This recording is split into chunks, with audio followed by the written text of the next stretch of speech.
Please welcome the wonderful Sam Cooke.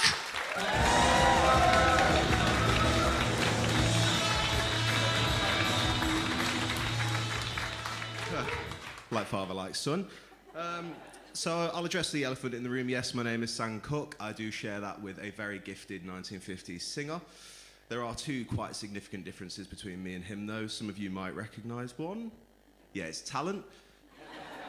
The other one is he died 50 years ago and I'm going to die on stage tonight. Sympathy, thank you. So I'll start off by kicking it out and going, I miss COVID. Controversial subject, I know, but still. A lot of you might have had furlough.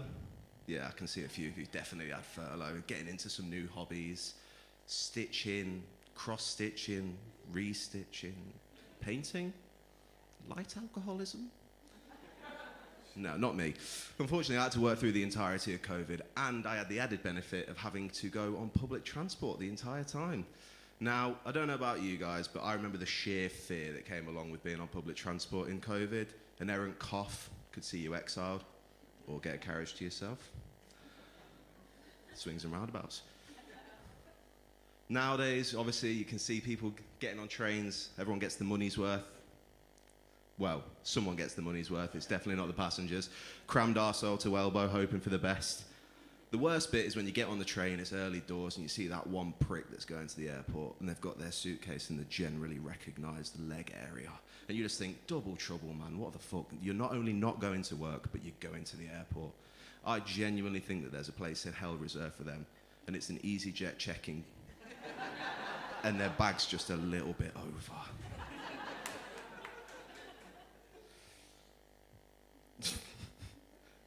Yeah, so, fuck me, I've missed a bit. We move. Anyway, so now we're back to letting people cough in trains. That's fucked up. Do you want to know how I know that? It was a very, very early morning train. I get on, and guess what? It's 50% capacity because they've just not put two carriages on. Magnificent. I meander my way through. Managed to get myself set up nice. Just enough space for me to fit. Now, it's at that point that I have to make a very, very complex decision.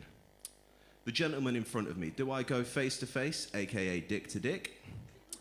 Or do I back it up and go bum to dick? Now, I don't know about you guys, but I chose the prior. It was probably the smart choice. Well, it felt like the smart choice.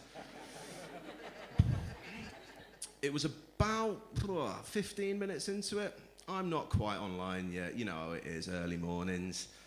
It's at that point that I go, in this exact moment, he decided to sneeze directly into my mouth. Now, I don't know if you've ever been a connoisseur of a sneeze. I apparently now have.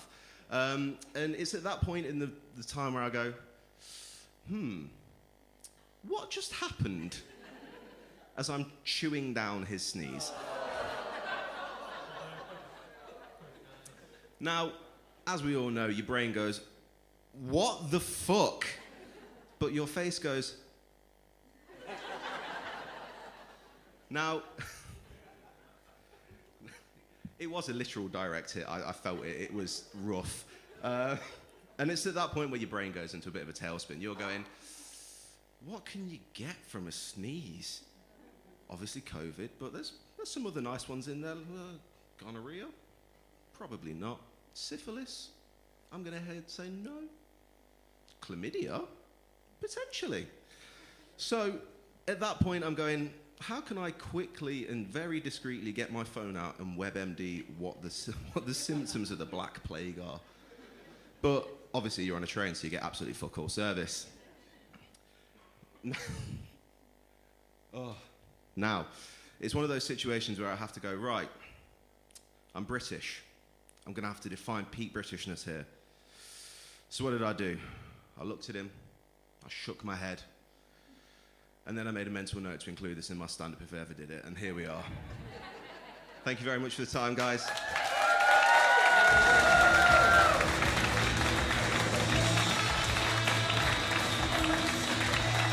Sam Cooke.